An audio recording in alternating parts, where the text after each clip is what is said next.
Hello people, welcome back to my channel. For those of you who are just joining in for the first time, my name is Uche Wohiri and I am a production designer based in Nigeria. And this channel is dedicated to everything that concerns production design, art directing, and all that fall within the art department. My next topic is tagged Making Good Ground Disturbed. Stay tuned. Welcome back. Now, back in school, I studied architecture, and there was a topic in one of the courses that I studied that stuck with me throughout the course of my career. And that topic is called Making Good Ground Disturbed. And what that simply means is that on any construction site, by the end of construction, there should be a strategy, a plan, a budget, and all necessary arrangements that should be put in place to correct and repair any damages or any upset on disturbed ground. And I find that very important in my career. And in line with that, I would like to say that the people who should benefit the most from this topic would be the set dressers, the set decorators, and the art director. Now, in this part of the world, when we get locations to shoot, and by this I'm talking about modern contemporary stories. So when we're in the present day and we're shooting stories that are centered around present day, a lot of times we rely on real locations, live locations. And so when we get in there, we find out that some of these locations might be privately owned, lived in, or public facilities. And what we do in the course of our work is that we do some manipulation, some movement of elements around and all that. And in the course of this, some things might be affected. And so it's about ensuring that when we are done, we put things back in the right order, in the right places, in the right conditions as when they were before we got there. So it is very, very important. Now, I want to believe that the first time we officially set foot in the location, we do so during the recce, okay? And it is important that when we get in there, the first thing we must do as professionals, whether you be the art director or the production designer or the set decorator or the set dresser, is take pictures. First of all, take permission, find out if it's okay to take pictures. And when you get that permission, take pictures from all the angles, clear pictures that show the arrangement and the position of elements within the space. Now, these pictures become your reference, and they also help as a proof of the state of things, okay? Because when you are done, it is important that you call the facility management in to verify that you have put things back in the right condition. So, but these pictures also will guide your team in terms of understanding the position of everything before set dressing commences. So take pictures, take notes, take measurements. The reason I talk about measurements is, for instance, like in one of the experiences that I've had, and then we've had to bring in some furniture into a location. Now, because we took pictures, we took measurements of the dimensions of the entrance doors and the exit doors, we immediately understood what furniture pieces could go into the space and what furniture pieces couldn't.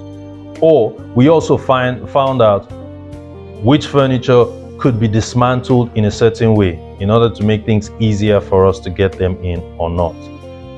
So dimensions are also very important. They help in the case of windows, where we need to change the type of curtains used in windows.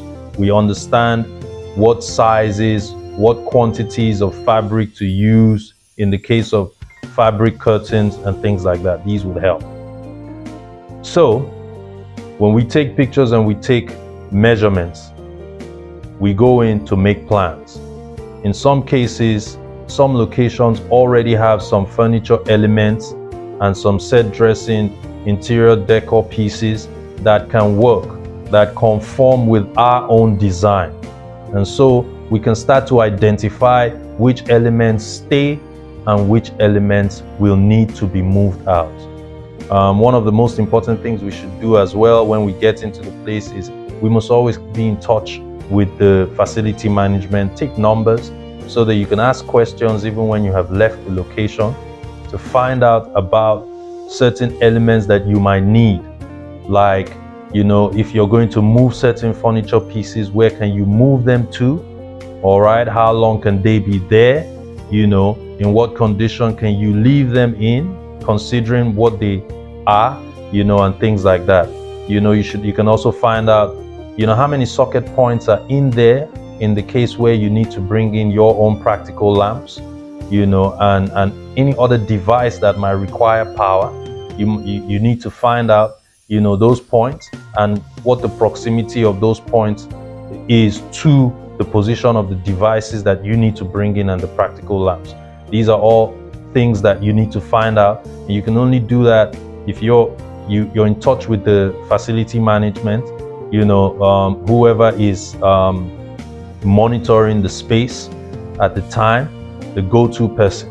Okay, you take those numbers so that you're constantly in touch, and you can manage deliveries of some of the props that you are renting. You can find out if they can get in the day before, when they do get in, where they could go to prior to the time of shoot. Now, while you are on set, which is in the location in which you are shooting, you must keep your eyes open as a leader, as a head of department. And I say this because there are different departments that are functioning during the course of principal photography in the location. And for me, I develop a sense of responsibility during the time I am on set. I don't get comfortable and say, oh, because production is keeping clients in a room close by as a holding area, it is of no concern to me. Or because the lighting team is rigging up the lights, close to the set, what they do is of no concern to me. No, that is wrong. We take responsibility. So it means that we must be on the lookout. We must constantly speak with all the different heads of departments, as they operate on set, and ask and ensure that they mind how they operate within the space. Okay, I know that a lot of times, the lighting department and the grips department need to bring in a lot of heavy equipment from time to time. They need to run cables, they need to install dollies and tracks, and there is the tendency to be a bit careless sometimes.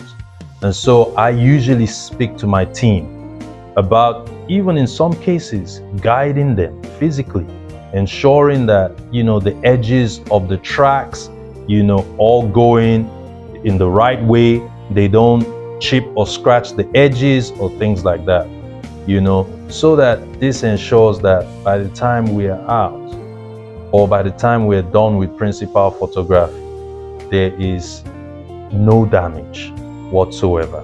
There are no scratches to the walls, there's no damage to the floor. All the elements that we have met, we've moved them into the right places, for safety purposes.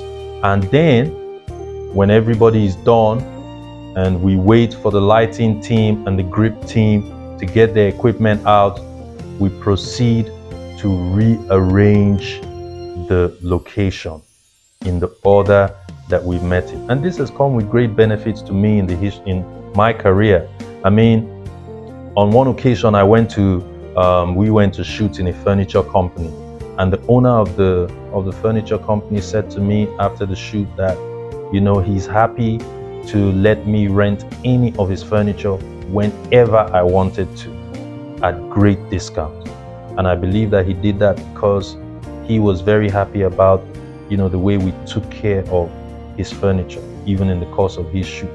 It was easy to just say, what, he has maintenance guys, they can take care of their stuff, but that's not who we are, and that's not who we should be.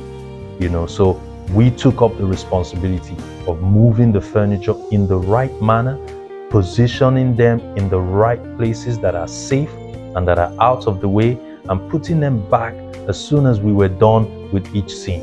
And this earned me the trust of the owner of the furniture company. And I believe that doing this in the course of my career has helped me with a lot of facilities and locations.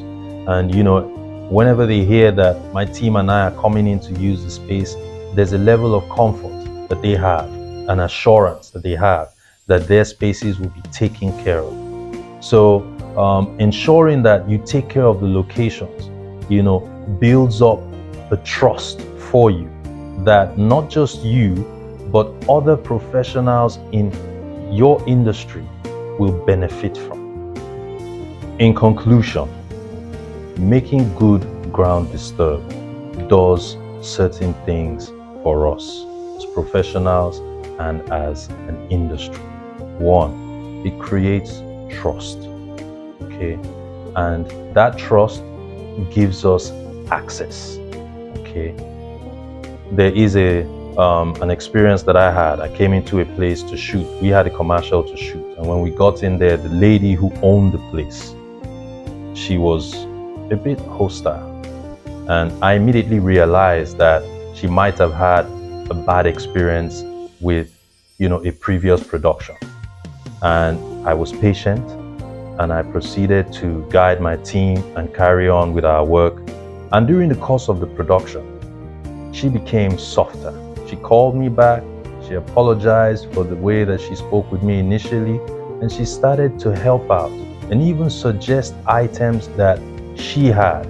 Precious items, fragile items, expensive items. And of course, I made sure that we took care of those items, to the best of our abilities, and we returned them in perfect condition.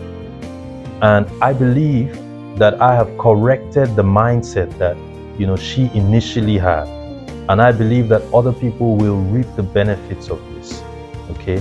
But more than this, the way that we conduct ourselves, the way that we treat these locations that we work in, and the state that we leave them in when we are done also gives the people who are not in the industry an impression about how we operate.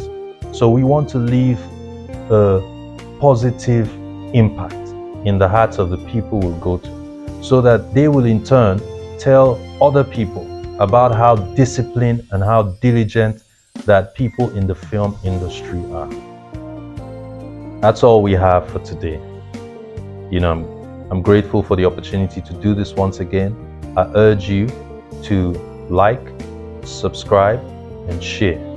And I'll be grateful to receive your comments and your feedback. I'll see you next time.